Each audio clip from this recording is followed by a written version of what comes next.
So guys, magandang hapon. So, pauwi na po kami. So, ito po ang aming mason. Yan. Yan ang mga batikan ng mason. Yan. Check natin yung mga nagawa niya, guys. Oh. Yan ha. Mag-isa lang yan, walang labor yan, guys. So, second floor po naghahalo yan. Yan oh.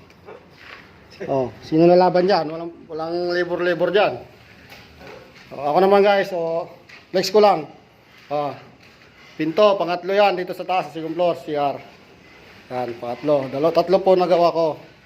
Ikabit ko, hindi nga lang finish, ano. O, ba tayo. Nandito yung dalawa. Yan, CR din. Yan, o. Guys, o. Yan, o. O. Door back door. Exit door yan. Exit door, tapos CR. So, see you tomorrow.